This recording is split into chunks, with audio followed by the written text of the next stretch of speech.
Hello hi. Tiffin చేస్తున్నాను, ఇడ్లీ. శుక్రవారం కదా, మంచిగా విష్ణు సహస్రనామాలు, లలిత సహస్రనామాలు వినేదే పూజే. బట్ టిఫిన్ మాత్రం టిఫిన్. చూడండి ఏం టిఫిన్.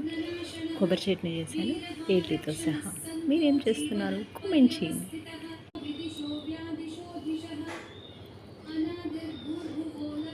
కొబ్బరి చట్నీ కొంచెం గట్టిగా చేశాను, ఎందుకంటే నాకు గట్టిగా ఇష్టం ఉండదు, బట్ వీళ్ళకి మాత్రం గట్టిగా ఇష్టం. సో ఇవి ఇడ్లీలు తెల్లగా ఉన్నాయి, తినబుద్ధి కాదు. బట్ ఏంటంటే తెల్ల జొన్నల రవ్వ ఉప్మా చేసుకోవడానికి తెచ్చాను కదా, ఆ రవ్వ యూస్ చేసి చేశాను.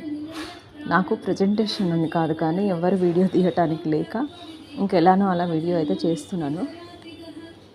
అబ్బా ఇది కూడా వీడియో తీయాలా అని అయితే అనుకోకండి, జస్ట్ ఊరికే షేర్ చేస్తున్నాను. కామెంట్ చేయండి. Please subscribe my channel. Must and should everyone. Morning breakfast మాత్రం స్కిప్ చేయకండి, హెల్త్కి చాలా మంచిది. బ్రేక్ఫాస్ట్ చేయడం వల్ల 12ంటికి చేద్దాంలే అని అయితే అనుకోవద్దు. కింద పూజలు అయిపోతున్నాయి. మార్నింగే పూజ చేసే వాళ్ళు ఎంతమంది కామెంట్ చేయండి. మా ఇంట్లో అయితే పూజ అయిపోయింది, నేనైతే రెడీగా ఇడ్లీ తినేస్తున్నాను. బ్రేక్ఫాస్ట్ అయితే అసలే స్కిప్ చేయను. మీరేమంటారు మరి? Breakfast is necessary or not? అది కొంచెం గట్టిగా అయింది, అయినా పర్లేదు, నేనైతే తినేస్తున్నాను. Okay then bye.